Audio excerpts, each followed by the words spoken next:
कैसे हो सब दोस्तों। और जो बच्चे अभी तक हमारी क्लास से नहीं जुड़े वो जल्दी से जल्दी जुड़ जाए।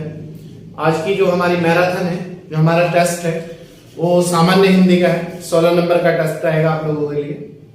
तो मैं आपको ये सूचित कर दूं कि प्रत्येक संडे हम लोगों के 3 टेस्ट होंगे।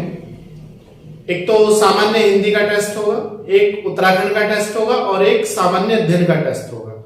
16 से 20 नंबर के ये प्रत्येक लगभग 60 नंबर का हमारा प्रत्येक संडे को टेस्ट होना है, जो हमारे एग्जाम में संभावित क्वेश्चन बन सकते हैं या आ चुके हैं या बनने वाले हैं। इस तरीके से जो भी एंगल है क्वेश्चन का, वो हर तरीके से आपके सामने टेस्ट के माध्यम से प्रस्तुत किया जाएगा। और आप बहुत ही मेहनत के साथ, कड़ी मेहनत के साथ आप टेस्ट को बिल्कुल भी ना छोड़ें और टेस्ट को लास्ट तक देखें। ठीक है, तो चलिए आइए जुड़ते हैं अपनी क्लास से, बढ़ते हैं आगे। सामान्य हिंदी टेस्ट नंबर 1 है, मैं आपको बतला दूं। और ये देखिएगा, क्वेश्चन नंबर 1 है हमारा पहला। नागरी परिचारिणी सभा की स्थापना किस वर्ष की गई थी? तो बताइए आप लोग, जो बच्चे क्लास में उपस्थित हैं और जो बच्चे अभी हमारे YouTube चैनल से जुड़े हैं वो भी, और जो बच्चे लाइव देख रहे हैं क्लासों को वो भी जुड़े। देखिए, ए 1980, बी 1893, सी 1917। तो इसका जो आंसर है बताइए आप, क्या हो सकता है? बताइए बताइए जल्दी, वेरी गुड। चलिए, इसका जो आंसर है 1893 ईस्वी में इसकी स्थापना की गई थी, नागरिक परिचारिणी सभा की स्थापना। क्लियर? क्वेश्चन नंबर 2, एक रचना है खालिक बरी। ये कई बार एग्जाम में आ भी चुकी है। खालिक बरी जो है ये किसकी रचना है? ए ऑप्शन अमीर खुसरो, अकबर, रहीम। तो खालिक बरी जो रचना है वो किसकी है? याद रखना आप, अमीर खुसरो। ए आंसर है हमारा इसका। क्वेश्चन नंबर 3, कौन सी बोली उत्तर प्रदेश में नहीं बोली जाती? कौन सी बोली उत्तर प्रदेश में नहीं बोली जाती? अवधी, खड़ी, मैथिली। तो बताइए आप लोग, जो बच्चे क्लास में उपस्थित है, बताइए क्या है इसका आंसर जी। Very good. तो इसका हमारा जो आंसर है वो है सी, मैथिली। मैथिली बोली यूपी में नहीं बोली जाती, खड़ी बोली बोली जाती है और अवधी भी बोली जाती है। ठीक है। क्वेश्चन नंबर 4, निम्न में कौन सा वर्ण कंठ है? कंठस्थ भी कह सकते हो, कंठ है। तो ऑप्शन हमारा य, प और ग। य, प, ग, जिसकी आवाज कंठ से निकलती है। बताइए इसका आंसर जल्दी जल्दी। सब लोग आंसर दें, अपना अपना कमेंट करें। जी नहीं, जी नहीं। चलिए, इसकी जो हमारा आंसर है सी है, ग। जो क, ख, ग, घ, क, ख, ग, घ, ये कंठ है। क्लियर? क्वेश्चन नंबर 5, संयुक्त व्यंजन अक्षय किन 2 ध्वनियों के मेल से बनता है? मतलब अक्षय है किन 2 ध्वनियों के मेल से बनता है? ए ऑप्शन क प्लस पेट पटासा स, बी क प्लस थ, सी च प्लस छ। बताइए जल्दी जल्दी सब बच्चे, किससे बनता है? वेरी गुड, ए से बनता है, क प्लस पेट पटासा स। तो संयुक्त व्यंजन अक्षय का जो निर्माण होता है 2 ध्वनि मेल से होता है, क प्लस पेट पटासा स। और संयुक्त व्यंजनों की कुल संख्या कितनी है? 4। ये भी याद रखना। क्वेश्चन नंबर 6, देवनागरी सरकारी वर्णमाला में, जो सरकारी कामकाज है, कुल कितने वर्ण हैं? देवनागरी वर्णमाला में कुल कितने वर्ण हैं? ए 51, 52, 49। 51, 52, 49, 49। चलिए बताइए। Very good. इसका जो हमारा आंसर है वो है सी, 49। चलिए, very good. Question number 7, Devanagari लिपि में स्वर ध्वनियों की संख्या कितनी है? देवनागरी लिपि में स्वर ध्वनियों की संख्या है। A option 11, 12, 13। देवनागरी लिपि में स्वर ध्वनियों की संख्या कितनी है? 11, 12, 13। ए 11, बी 12, सी 13। बताइए इसका आंसर क्या होगा? वेरी गुड, इसका आंसर 11 है। क्वेश्चन नंबर 8, अघोष व्यंजन कौन सा है? अघोष व्यंजन कौन सा है? बताएं जल्दी जल्दी, सब बच्चे बताएं, अघोष व्यंजन कौन सा है?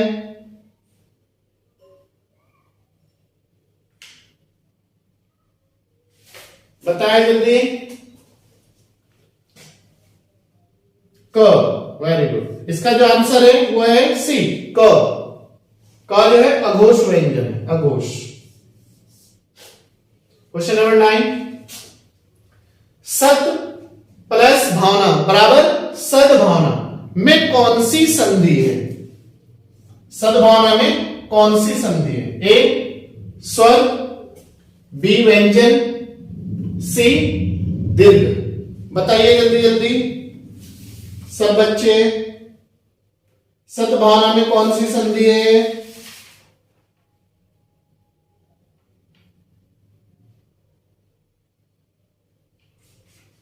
बताओ भाई बताओ।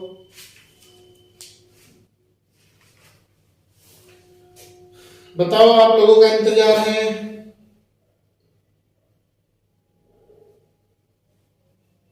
जल्दी जल्दी बताएं सब लोग, बताओ जल्दी जल्दी। आप लोगों का इंतजार करना है इस क्वेश्चन पे मुझे।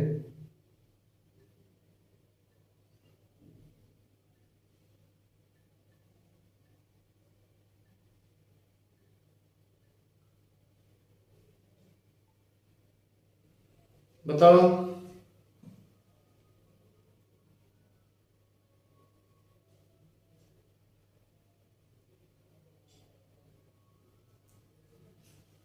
बताओ बताओ बताओ बताओ बताओ।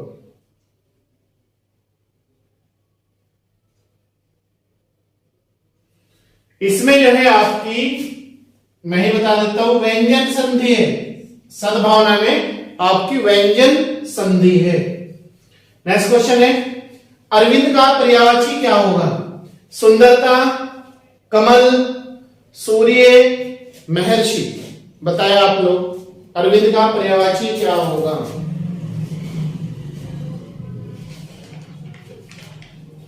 बताया जल्दी जल्दी। अरविंद का पर्यायवाची क्या होगा? चलिए, आंसर है हमारा बी, कमल। अरविंद का पर्यायवाची है कमल। Question number 11। क्वेश्चन नंबर 11 है हमारा, साहित्य अपभ्रंश को पुरानी हिंदी किसने कहा? जो हमारा साहित्य है, अपभ्रंश है, उसे पुरानी हिंदी के नाम से किसने पुकारा है? पुरानी हिंदी किसने कहा था? तो यार हमारा क्वेश्चन है, साहित्य अपभ्रंश को पुरानी हिंदी किसने कहा था? तो ऑप्शन है हजारी प्रसाद द्विवेदी, हजारी प्रसाद द्विवेदी। बी ऑप्शन है आचार्य रामचंद्र शुक्ल। सी ऑप्शन है शिव सिंह सेंगर। तो कौन सा आंसर हो जाएगा हमारा इसका? इसका हमारा जो आंसर है वो है आपका बी। तो इसका हमारा आंसर हो जाएगा आचार्य रामचंद्र शुक्ल। आचार्य रामचंद्र शुक्ल ने ही साहित्य अपभ्रंश को पुरानी हिंदी नाम दिया था। क्लियर है पॉइंट? क्वेश्चन नंबर 12, हिंदी का संबंध किससे है? क्वेश्चन है हमारा कि हिंदी का जो संबंध है वो किससे है? तो देखो, अपभ्रंश से, पश्चिमी प्राकृत से, सी ऑप्शन है सौर सैनिक अपभ्रंश से। तो बताइए आपका आंसर क्या है इसमें? तो हमारा इसमें जो आंसर है वो है आपका सौर सैनिक अपभ्रंश। तो हिंदी का जो संबंध है, हिंदी का जो संबंध है वो सौर सैनिक अपभ्रंश से है। क्लियर है पॉइंट? क्वेश्चन नंबर 13, इनमें कौन सी रचना अवधि में नहीं है? मतलब ये 3 ऑप्शन है, 2 ऑप्शन इसमें रचनाओं के अवधि में है और एक रचना ऐसी है जिसका वो आपका अवधि में नहीं है। तो देखते हैं कौन सी है। पद्मावत, ये ऑप्शन है पद्मावत, बी है आपका कवितावली, सी है मधुमालती। तो बताइए आप कौन सा आंसर हो जाएगा इसका? तो इसका हमारा आंसर हो जाएगा कवितावली। पद्मावत और मधुमालती अवधि भाषा में है, आप ये याद रखना। बाकी ये जो कवितावली है अवधि भाषा में नहीं है।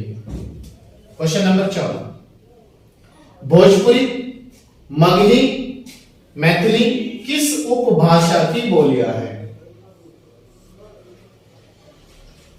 तो ए ऑप्शन है हमारा बिहारी हिंदी, बी पश्चिमी हिंदी, सी राजस्थानी हिंदी। तो कौन सा है इसका आंसर हमारा? आपका भोजपुरी, मगही, मैथिली किस उपभाषा की बोलियां है? तो ऑप्शन हो जाएगा हमारा इसका आंसर बिहारी हिंदी। तो बिहारी हिंदी जो है ये अपने आप में एक भाषा है और इसकी ये उपभाषा है। क्लियर है?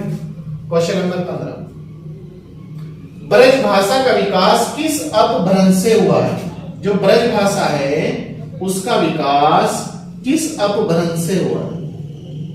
ब्रज भाषा का विकास किस अपभ्रंश से हुआ है? तो ऑप्शन है हमारा मागधी, सोरसेनी, पेशाची, अर्धमागधी। तो कौन सा है इसका हमारा आंसर? तो चलिए इसका हमारा जो आंसर है वो है आपका मागधी।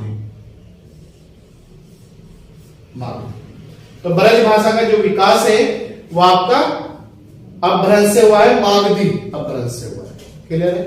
और लास्ट क्वेश्चन है हमारा उत्तराखंड, जो आपका हिंदी का टेस्ट है उसमें कुल हमारे 16 क्वेश्चन है और 16 आंसर है।